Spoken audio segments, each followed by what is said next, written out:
Hello, everyone, and welcome back to another quick market update here with myself, Philip, and Freddy, our Chief Investment Officer here at Stashaway.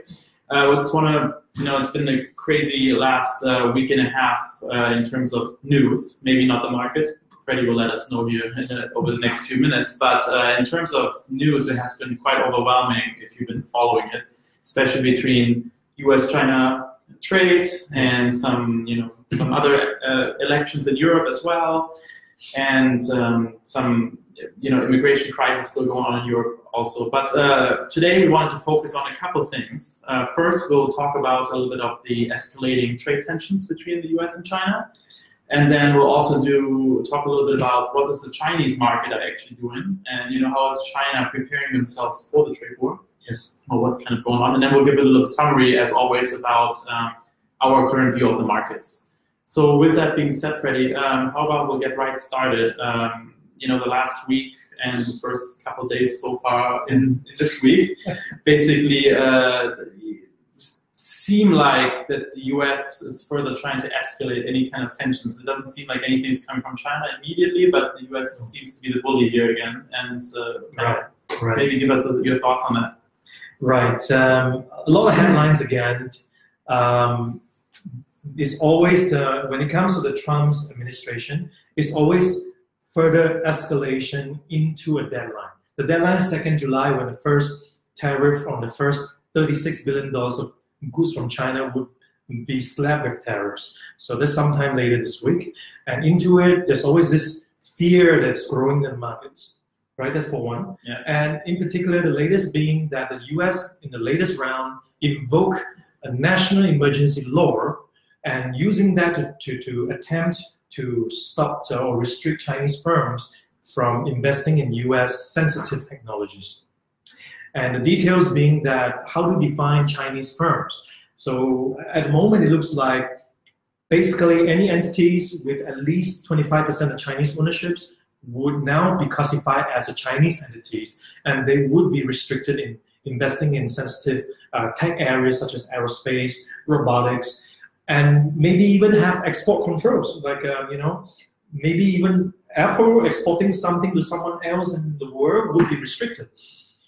So that created a lot of fear initially in markets. Yeah, because I think you just said it with Apple, maybe even exporting something, right? So it's what a lot of people are saying right now. It's a global supply chain. Like an iPhone is not built anymore it's not just built in China, right? There's components being made in Switzerland, in Taiwan, in all kinds of places, right? So it's very difficult right now with the whole tariffs. It's slapped on the last export, right? The hardware last gets sent out. So I think that's a big problem, which they don't understand. I don't know why they don't understand it, but it doesn't.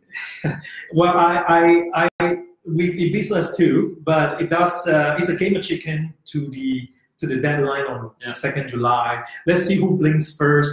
However, I would like to emphasize that this is all at the moment. A trade war is technically defined as when one tariff is slapped and a country retaliated.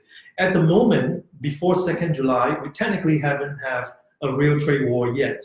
So there's still room to go back, but there could be steps as well. So we will focus on market implications later. But for now, we can talk about what happened last night. Yeah, and so because last night was very interesting, right? Because there were different views from different people within the Trump administration. So maybe you can explain.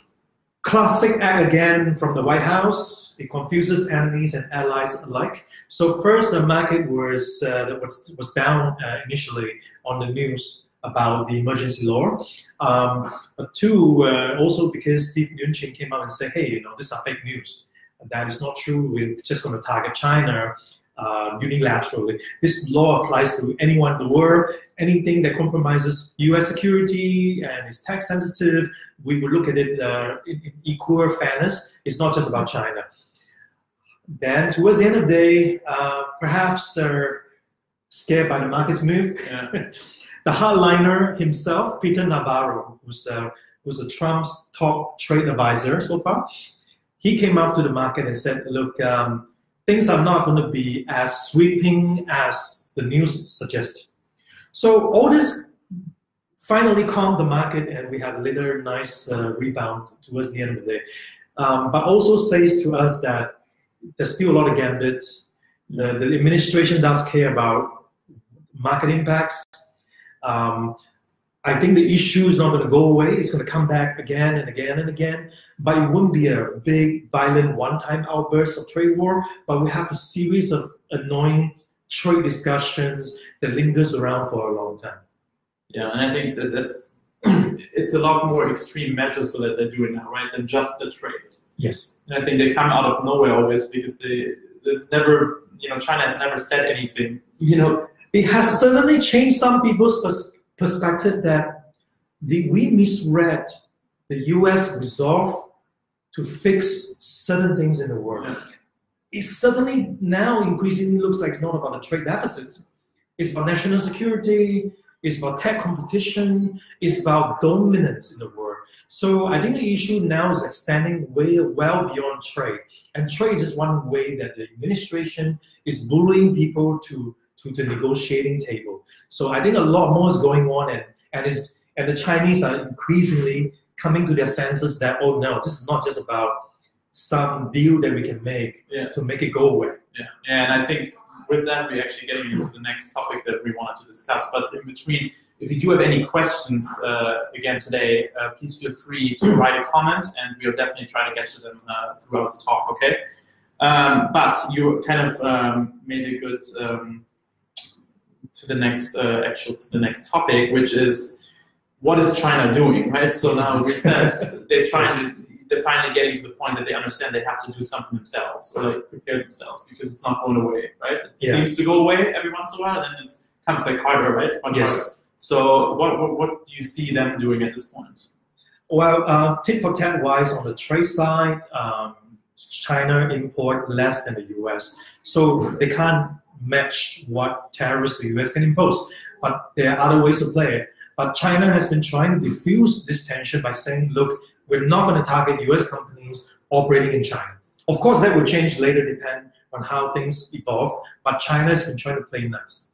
Now, number two, China is also at the same time trying to beef up its defenses in its financial markets, preparing for potential more escalations. This is because if you look at the Chinese economic numbers, it is quite clear that China has been slowing down, possibly since the end of last year. Retail sales came in weak, industrial output came in weak, and just the scorecard alone, the Chinese composite stock index is down 12.7% for the year. The S&P 500 is up 1.6% for the year. So that says a lot about the fundamental difference between the two major economies in the world. So this coming at a time that's very inconvenient for China, and they need to try to diffuse it and ring fence the problem.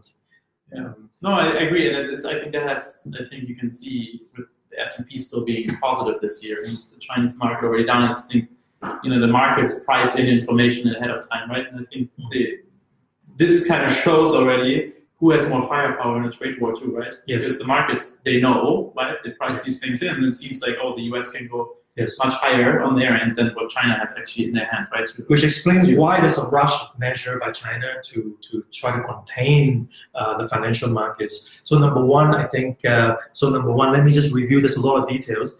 Number one, China PBOC, the central bank in China, lowered required reserve ratio for a lot of banks on Sunday. That unlocked about 700 billion yuan of liquidity in the financial systems. It takes effect from 5th July. There's also concern about China's leverage, because in the financial markets, there's about 5 trillion RMB of leveraged loans in the markets, people pledging stocks to buy and to lever their investments in other markets. So there's a fear of the contagion, and the authorities are now forcing brokerages to seek approval before they force investors to unwind any pledged stocks in the margin accounts. So there's a lot of measure to contain any fallout from a potential market decline. They're preemptively doing it. Corporate support, classics, all company executives pledged to buy back their own shares. 101 companies at least pledged that. Media coordination, telling everybody not to panic. Because the Chinese stock market is 80% dominated by retail investors, and they tend to be very gunslinging, as a Maoist. So like gambling too. A lot of gambling, a lot of leverage. So there's been a lot of effort, and the media cooperating with the official channels to try to calm fears in the markets. So the Chinese have done everything they can preemptively to make sure the markets are calmer. Yeah. It's the same with the cash injection as well, right? Exactly. It comes the same way. Yeah. So to follow up, then I think you can see China, putting themselves in place to survive something like this, right? And the markets are pricing it in. So for now, I don't see, if we now look back, go to a higher level and think about some market views that we see right now, I think yes, for China, it's vulnerable, but they're putting themselves in place and it's priced in to me already. I think most of this is actually being priced in. But maybe you can give us a couple more points on any market views that we have here immediately for the viewers. To make it super rock solid clear and to be useful for all investors in this channel, let's take a step back a bit. Now, the trade dispute is not going to go away. It's going to linger, but it's not going to be a one touch point, an outburst that spiral and there's never ending, will never come.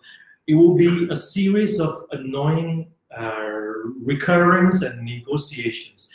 The market will learn to live past this for as long as economic fundamentals are strong. And they are strong in the US, quite strong in Europe, but relatively weaker at the moment in China, and even weaker in emerging markets. So what that means is that perversely, the creator of the problem is the US, but perversely, you should be investing more in US markets. Your global portfolio should have more US assets to create that diversification from risk. So our view, just to summarize it rock solid clear, you stay diversified, you use US exposure to offset risk, you still continue to buy emerging markets, Asia, Japan on dips we're using dollar cost averaging or monthly plans. Those principles remains unchanged.